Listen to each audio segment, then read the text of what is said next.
नमस्कार, news room live में आपका स्वागत है। मैं हूं आपके साथ शीतल शर्मा। पिछले कई दिनों से जंतर मंतर पर लगातार प्रदर्शन हो रहा है। एक तरफ जंतर मंतर पर प्रदर्शनकारी और दूसरी तरफ सरकार, मानो ऐसा कि आमने सामने आ गए हैं। जहां प्रदर्शनकारियों ने साफ तौर पर सरकार के सामने मांग की है कि शिक्षा मंत्री का इस्तीफा बेहद जल्द होना चाहिए, तो वहीं सरकार ने यह आश्वासन जरूर दिया है कि बहुत जल्द फास्ट ट्रैक कोर्ट के जरिए इस पूरे मामले की, इस पूरे प्रकरण की जांच करवाई जाएगी।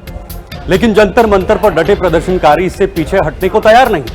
उन्होंने स्पष्ट तौर पर कह दिया है कि जब तक शिक्षा मंत्री का इस्तीफा नहीं होगा तब तक हम यहां से हटने वाले नहीं हैं। अब देखना यह होगा कि इस पूरे प्रकरण के बाद आने वाले समय में क्या कुछ चीजें निकल कर आएंगी। क्या सरकार जंतर मंतर पर पहुंचेगी या फिर प्रोटेस्ट यहीं पर थमेगा? यह सबसे बड़ा सवाल। इसी को लेकर देखें हमारी खास रिपोर्ट। हम यहाँ पर 1 महीने से बैठे हुए थे।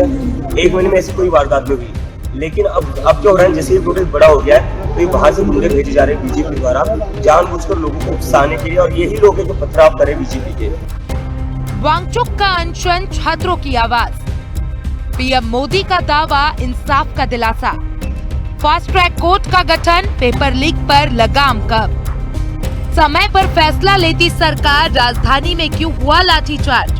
दिल्ली के जंतर मंतर पर सीजेपी छात्र आंदोलन में अब वो हो चुका है जिसका इंतजार प्रदर्शनकारी छात्र काफी दिन से कर रहे थे। वांगचुक की भूख हड़ताल और छात्रों पर बर्बरता से लाठीचार्ज के बाद पीएम मोदी ने चुप्पी तोड़ दी, तो सरकार के पेपर लीक पर लिए गए कड़े फैसले की भी जानकारी मिल गई है। जो आज प्राइम मिनिस्टर का बयान हुआ है, ये इन्वेस्टिगेटिव बयान है ये, और दूसरा जो है एजुकेशन मिनिस्टर का इस्तीफा होना चाहिए, चर्चा करने के लिए थे। आज भी पूरा एनडीए पार्टी की ओर से भी फिर से मांग किया है कि नीट पे चर्चा होना चाहिए। मुझे लगा कल खड़गे जी और बाकी ऑपोजिशन के कुछ नेताओं से मिल करके हमारा उम्मीद थोड़ा सा कायम हुआ था कि चर्चा हो सकता है क्या आज। तो कांग्रेस पार्टी ने कंडीशन लगाया, हमने ये अनुरोध किया कि चर्चा किस प्रकार से कितना लंबा चलेगा ये हम आपस में मिलकर तय करें, लेकिन कंडीशन मत लगाइए। कंडीशन लगाने से आपका जो इंटेंशन है वो ठीक नहीं है, क्योंकि आप चर्चा को रोकना चाहते हैं।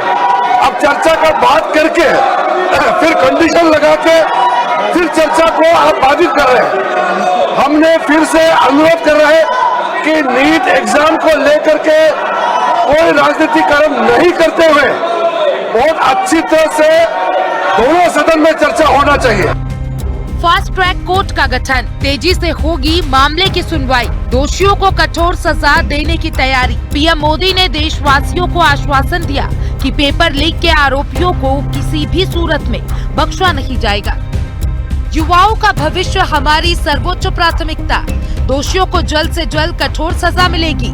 केस निस्तारण के लिए फास्ट ट्रैक कोर्ट्स का गठन, संबंधित विभागों को आवश्यक कार्रवाई के निर्देश, विद्यार्थियों के हितों की सुरक्षा के लिए अहम कदम। तो कांग्रेस सांसद राहुल गांधी भी सवाल उठाने के लिए तैयार है। राहुल गांधी ने पीएम मोदी पर हमला बोला कि शिक्षा मंत्री पर पीएम की चुप्पी क्यों, धर्मेंद्र प्रधान को पद से हटाए, छात्रों से माफी मांगे, छात्रों के साथ हिंसा पर कार्रवाई। राहुल गांधी ने लाठीचार्ज के मुद्दे को गर्मजोशी से उठाया और सवाल खड़ा किया, युवाओं के भविष्य को नुकसान पहुंचाया, एजुकेशन सिस्टम को बर्बाद कर दिया, इसके जिम्मेदार हर व्यक्ति को संरक्षण दिया। वही सीजेपी के प्रदर्शनकारी छात्र को प्रवक्ता या फिर फाउंडर, इसे सरकार की पहले चोट मारने के बाद पट्टी करने वाली प्लानिंग बता रहे हैं। लाठीचार्ज और पथराव को बीजेपी का चक्रव्यूह करार दिया। ये बाहर से लोग भेजे जा रहे जानबूझकर प्रोटेस्ट को खराब करने के लिए। हम यहाँ पर 1 महीने से बैठे हुए थे। 1 महीने में ऐसी कोई वारदात नहीं हुई, लेकिन अब क्या हो रहा है, जैसे ये प्रोटेस्ट बड़ा हो गया है तो ये बाहर से गुंडे भेजे जा रहे हैं बीजेपी द्वारा, जानबूझकर लोगों को उकसाने के लिए, और यही लोग हैं जो पथराव कर रहे हैं बीजेपी के। पुलिस यहाँ पर पत्थरों के ट्रक लाकर रखती है, बीजेपी के गुंडे आते हैं, वो पत्थरबाजी करते हैं, और फिर कांग्रेस जनता पार्टी। इस देश के युवाओं को देर सवेर ही सही, कुछ सालों बाद ही सही, ये समझ में आ गया है कि ये सरकार निकम्मी सरकार है, ये सरकार एरोगेंट सरकार है, इनको इस देश के युवाओं से कोई सरोकार नहीं है। आप सिम्टम को ट्रीट करने की बात कर रहे हैं, आप डिजीज को ट्रीट ही नहीं कर रहे हैं। पेपर लीक कैसे रुके? पेपर लीक हो क्यों रहा है? आप कह रहे हैं कि एक बार पेपर लीक हो गया तो उसके बाद हम सजा दिलाएंगे। अरे भाई, पेपर लीक होने के बाद बच्चों का तो फ्यूचर बर्बाद हो गया ना। आप ये बताइए, आप रोक कैसे रहे हैं पेपर लीक को? आप उस पर कोई बात ही नहीं कर रहे हैं। अकाउंटेबिलिटी लाने की जरूरत है सिस्टम में। अकाउंटेबिलिटी कहां से आएगी जब एजुकेशन मिनिस्टर से लेकर नीचे तक जितने भी लोग क्लास ऑफिसर्स हैं उनमें ये डर रहेगा कि पेपर लीक होना नहीं चाहिए। आप सिस्टम्स को इस तरह से डिजाइन करेंगे तब अकाउंटेबिलिटी आएगी। कॉम्पिटेंट मिनिस्टर होने चाहिए, जो है नहीं, वो जब तक नहीं होंगे तो पेपर लीक रुक नहीं सकते। फास्ट ट्रैक कोर्ट तो इस देश में हर दूसरी समस्या के लिए बनी गए हैं। काश सरकार ने ये कदम पहले उठा लिया होता। पीएम मोदी पहली बार ही जंतर मंतर जाकर छात्रों से संवाद कर लेते और आश्वासन दे देते कि हम फास्ट ट्रैक कोर्ट का गठन करेंगे, हर दोषी को कड़ी सजा दी जाएगी, तो शायद न दिल्ली को छावनी में तब्दील करने की जरूरत पड़ती और न ही छात्रों को बर्बरता से पीटा जाता। ये दिमाग पर जोर डालने वाली बात है कि सरकार के पैर क्यों रुक रहे, संवाद पर ब्रेक क्यों लगा, लेकिन पुलिस के लठ चलते रहे। स्पेशल रिपोर्ट, हिंदी खबर।